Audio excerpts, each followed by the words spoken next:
ఈనాడు మంచి వక్తలు కవులు ప్రసంగాలు చేయగలవారు.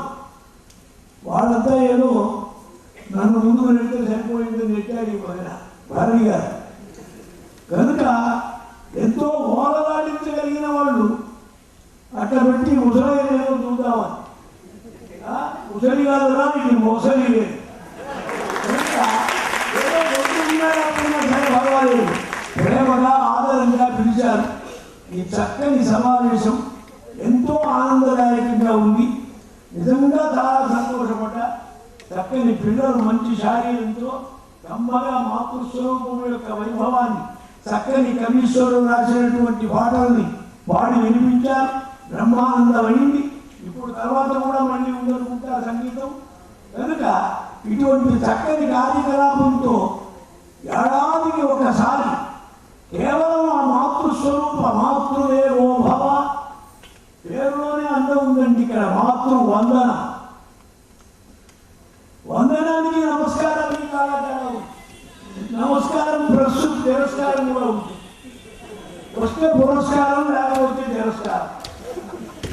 వందనం అంటే సమస్తం తాను తెలియుడైపోవటం, అంకితం కావటం, సర్వసమర్పణ.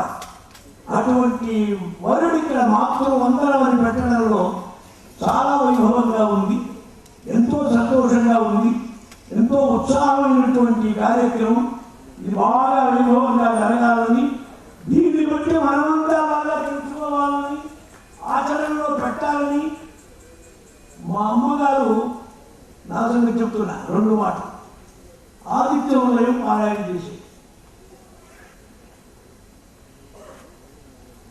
నాకు ఈనాడు ఏ ఫీల్డ్, ఏ రంగం, ఏ స్థానం అయినా ఏదైనా మాట్లాడే శక్తి నాకు వచ్చిందంటే మా అమ్మగారు అందిస్తారు. సహనశక్తి, సుఖదుఖాలను సమభావం, పరులకు సేవ చేయటం, ఇవన్నీ తల్లి వల్లే వస్తాయండి. తండ్రి వల్ల తండ్రి వల్ల వచ్చేది ఆచారం, చదువు, గురువుగా అందుకు వస్తాయి. తల్లి దగ్గర మూర్తి భవించినటువంటి స్వరూపం అంతా ఈ మాతృసేవలో ఉంది కనుక ఈ మాతృవందన కార్యక్రమం అద్భుతమైనటువంటిది, ఆనందదాయకంగా ఉంది. ఇట్టి అవకాశం నాకు ఇచ్చినందుకు చాలా సంతోషంగా ధన్యవాదాలు చెబుతూ మా తండ్రి భారతి గారు ప్రసంగం చేస్తాడు, అమృతం కురిపిస్తాడు.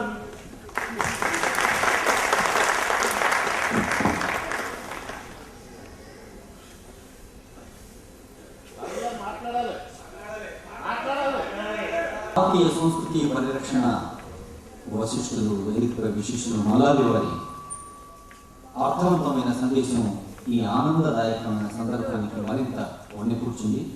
వారి ఆశీస్సులు అందరం అందుకున్నాం. భరణి గారు మాట్లాడాలి అని ప్రేక్షకులు కోరడం అత్యంత సహజం. వారు ఆ కోరికను విఘ్నీకృతం చేసేలా మాట్లాడడం మరీ సహజం. అయితే ఆ మాటలకు ముందు ఆలంబన ఓల్డ్ ఏజ్ హోమ్ మాతృమూర్తులు కొందరు ఇచ్చేసారు చంపాపేట నుంచి. వారికి అమ్మ శాంతమ్మ గారి చేతుల మీదుగా నిర్వాహకులు నూతన వస్త్రాలని నలుగురు పారితోషికాన్ని అందపరిచేస్తున్నారు. అది ఒక 2-3 నిమిషాలు ముగుస్తుంది. కార్యదర్శి కన్యాకుమారి గారు ఆ తల్లుల్ని వేదికపైకి పిలిచి ఈ తల్లి చేతుల మీదుగా, తల్లి చల్లని చేతుల మీదుగా అందిస్తున్న నూతన వస్త్రాలు, నలుగురు పారితోషికం. ఆ తర్వాత భరణి గారి సందేశం ఉంటుంది. 2వ వాద్యంలో అడుగుడిన తల్లుల్ని సాధారణంగా ఆహ్వానిస్తుంది వేదిక అనసూయమ్మ గారు, తర్వాత సత్యమ్మ గారు, ఆ తర్వాత సుగుణమ్మ గారు, ఒకరి తర్వాత ఒకరు రావాలమ్మ,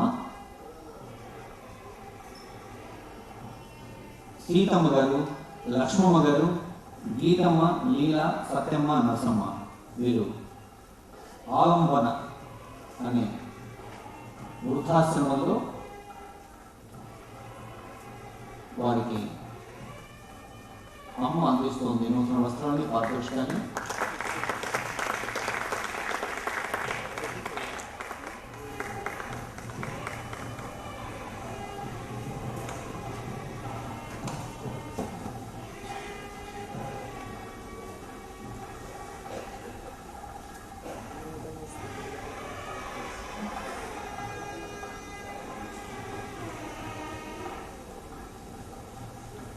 జిల్లెలగూడ శ్రీ గాయత్రి నగర్లో నిర్వహిస్తున్న ఆలంబన వృత్తుల సేవాశ్రమం ప్రముఖ సేవా సంస్థ ఆధ్వర్యంలో నడబడుతున్న నిశ్చింతగా పూర్తి భద్రతతో ఒక హామీనిచ్చే సంస్థ ఇది.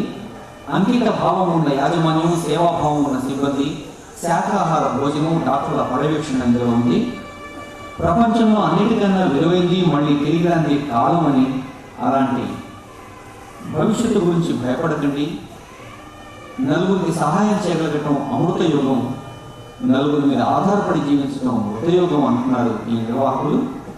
ఎర్రమల శ్రీనివాసగుప్త నిర్వాహకులు వారు ఈ ఆలంబన వృత్తుల సేవాశ్రమంలో ఉన్న అనసూయమ్మ, సత్యమ్మ, సుగుణమ్మ, సీతమ్మ, లక్ష్మమ్మ, గీత, లీల, సత్యమ్మ, నరసమ్మ వీరికి నూతన వస్త్రాలు మీకు చేస్తున్నారు.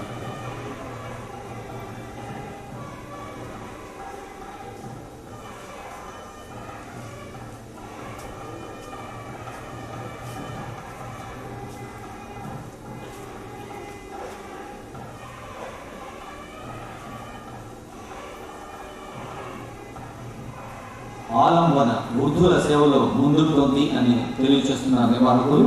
జిల్లాలో కూడా న్యూ గాయత్రి నగర్లో ఉంది ఈ సంస్థ.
నూతన వస్త్రాలు, నగదు పారితోషికాన్ని అందుకున్న తల్లులకు ధన్యవాదాలు. అందించిన తల్లి శ్రీమతి కోడూరు శాంతమ్మ గారికి ధన్యవాదాలు. ఇప్పుడు తర్వాత అంశంలోకి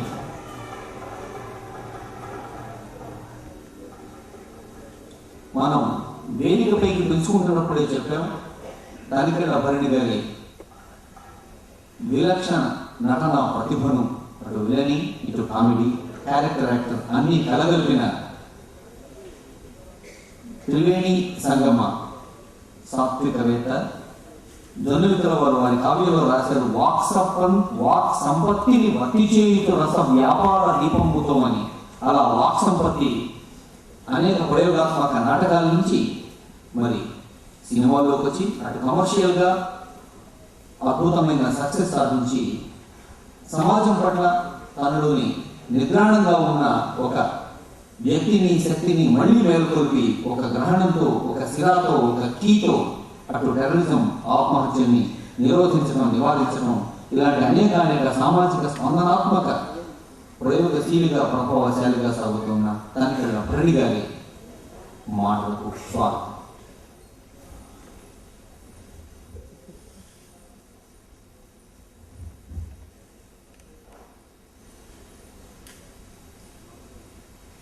సభాయ నమః. అదేమో సాహితీ సాగరం, ఇది సరస్వతి నది, నేను పిల్లకాలువ. అయినా చాలా ముచ్చటగా పిల్ల ఆకర్షణ ఏమంటాడు నేను పిల్ల కాలువ మహాన్ బాగుంటాను నేను. సరే, చాలా ఇందాక భగవంతుడు వారు చెప్పినట్టు అద్భుతంగా, ఆత్మీయంగా, ఆర్ద్రంగా జరుగుతున్న సభ ఇది.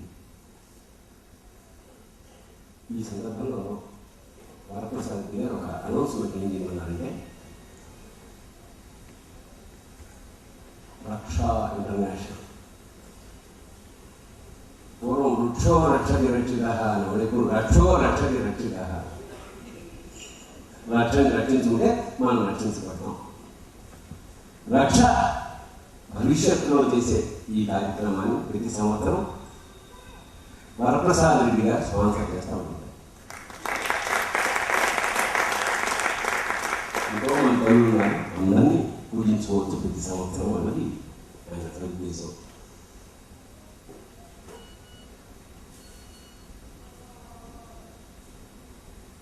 ఈ సందర్భంలో ఒక చిన్న కథ గుర్తొస్తాను నాకు.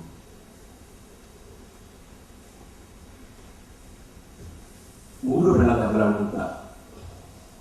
ఏ విషయం అంటే వాళ్ళ ఇంట్లో తల్లి తండ్రి ఉన్నారు, వాళ్ళని ఎలా అయినా సరే బయటికి పంపించాలి వెళ్ళటం. ఏడాది నుంచి భరిస్తున్నాను, నా వల్ల కావట్లేదు, చేసి అట్లయిపోతున్నా, వాళ్ళు పంపించేది. భర్త అంటున్నాడు, అది కాదే ఇల్లు వాళ్ళది, నన్ను కన్నాకు పెంచారంటే మా అమ్మ నన్ను పెంచలేదా అది కూడా. సో తీవ్రమైందన్నమాట యుద్ధం. ఫైనల్గా ఒకటే బ్రహ్మాస్త్రం ఏంటంటే, నువ్వు వాళ్ళ ఇంట్లో పంపిస్తావా, నేను పుట్టింటికి వెళ్ళిపోనా. ఇంకా ఎంతటి వాడైనా ఏం చేయాలి. ఈ గొడవ తీవ్రస్థాయి కొంచెం తగ్గి తలుపు తీసేసరికి తల్లి తండ్రి తమ పెట్టే వేళ చదువు రెడీగా ఉన్నారు. అదేమి నాన్న అదేటమ్మా, ఏం లేదురా, ఇది చాలా కాలంగా జరుగుతోంది, ఎందుకు సుఖం లేకుండా నీకు, మా ఉద్దేశం నువ్వు నిదానంగా ఉండడం కదా నాకు కావాల్సింది. నిజమే, వయసు వచ్చేసింది కాబట్టి అన్ని దాపరించి మేము వెళ్ళిపోతాం, మీరు సుఖంగా ఉండండి అని వాళ్ళిద్దరూ అనాథ శరణాలయంలో పోయి దింపనా అన్నాడు కొడుకు. ఎందుకైనా ఆటోలో వెళ్ళిపోతాం, మళ్ళీ మీకు టైం ఆఫీస్ లేట్ అవుతుంది కదా అని తల్లిదండ్రులు ఇద్దరు అనాథ శరణాలయం. అక్కడ పెద్ద క్యూ ఉంది, ఎందుకంటే మాది దేశం నిండా వీడియో కదా, డబ్బు. సరే కూర్చున్నారు, రిజిస్ట్రేషన్ చేసుకుంటున్నాడు ఒక్క పేరు. కాసేపు అయ్యాక వీళ్ళ టర్న్ వచ్చింది. సంతకం పెడుతూ, ఏమండి మిమ్మల్ని ఎక్కడ చూసినట్టుంది, ఏమన్నా అవును బాబు, 35 ఏళ్ల క్రితం నేను ఒక అనాథ పిల్లాన్ని దత్తత చేసుకున్న నా పిల్లలని బాడీ ఇప్పుడు మమ్మల్ని దింపెట్టింది. చాలా అంటే మన కల్చరు ఇలా అనాథ శరణాలయంలో దింపే కల్చర్ కాదు. మరి దురదృష్టవశాత్తు ఆ స్థాయికి మనం ఎదిగాం. సరిగ్గా 10 ఏళ్ల క్రితం న్యూస్ పేపర్లుగా ఇలాంటి మాతృ వందనం అనేది కేరళలో ఒక టెంపుల్లో చేశారు. ఒక 100 మంది తల్లుల్ని కూర్చోబెట్టి పిల్లల చేత వాళ్ళ కాళ్ళు కడిగించి, పూలు వేయించి, బొట్టు పెట్టించి, సాక్షాత్తు అమ్మవారిని ఎలాగైతే పూజిస్తామో తల్లిదండ్రులను అలా పూజించాలి అనేది. మళ్ళీ నేనంటే తల్లిని పూజించాలి, ఇంట్లోంచి గెండి కూడా మళ్ళీ నేర్చుకోవాల్సిన దుస్థితిలో మనం మళ్ళీ మనకు గుర్తు చేస్తూ ఈ రక్షా ఇంటర్నేషనల్ వాళ్ళు ఇలాంటి అద్భుతమైన కార్యక్రమం. ఎందుకంటే భోజరాజ్యంలో అనుకుంటా చెప్తాడు, ఆవు